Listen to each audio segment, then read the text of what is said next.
Why would you pay more money for something that you already paid for? For example, if you went to the store and you bought like a plate lunch and then they told you it's $10, then they say, well, do you want a fork and knife? Well, it's another $2. Would you pay for that? Of course not. Like, why would you do that? And if you don't know what I'm talking about DLC. So what is DLC? Well, DLC is downloadable content. It is how companies make more money on their product that they've already sold you. So for example, if you have an app on your phone or a game that you've recently bought, like if you ever go to your Steam library or your Epic Games library, if you played like The Division 2 or you've played CSGO, these are additional things that you can purchase for the game that improve the character's looks, that are unique weapons, that are maps that you haven't seen before. And it's a way for companies to say, you've paid for the core game, now here's some extras if you want to. And they're not mandatory, but if you want to make your character look better, then you could. For example, loot boxes, right? You could pay to have these digital loot boxes open up for you and give you free things, or you could just kind of grind through the game. So grinding through the game is basically saying, I'm going to keep playing for a long period of time to get this one thing, or I could just give you, I don't know, $5 and you give it to me right away for instant gratification. But that's kind of the scam. So when I was younger, we played Nintendo games. We played Super Nintendo, and when we bought our Nintendo cartridges, they came as a one thing, and then that was it. That was it.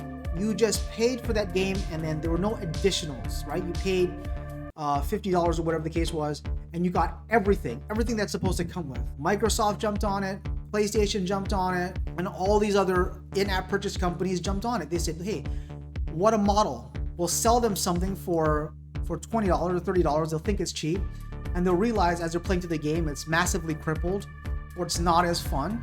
And then we'll say, hey, give me $10 more and give me another $10 and then another $5 and then another $10, and we'll give you all this additional things. Let's look at City Skylines.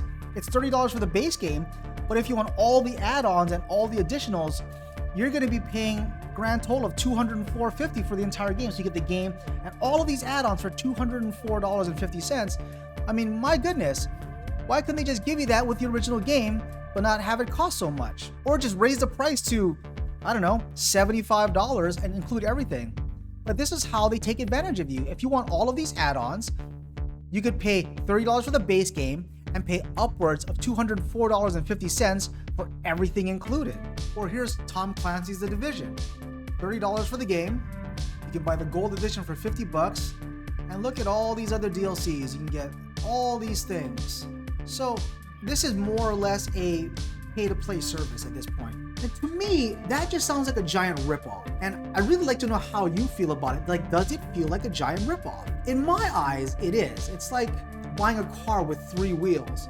I guess it could run, and you might get somewhere to it, but you still need that 4th wheel for safety, don't you? It just seems like you're being taken advantage of, and no one's out there to stop them because your willingness to participate in this game.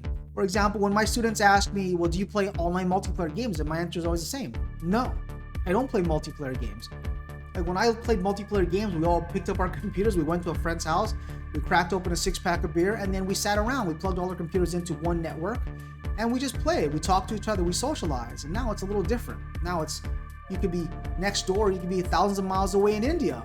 To me, I would rather be there with you playing this game rather than shelling out money to another company for a pass to play on this online game, which is another thing. They sell you these passes to play online. And I understand you have to pay for server space and you have to pay for server access. What are you really getting in return? Are you really getting as much as you can out of it? I don't want to talk too much about, I want you to tell me what you think. I'm against DLC. If you're for DLC, I'd like you to tell me why in the comments below. If you're against DLC, great, tell me why. Until then, see ya.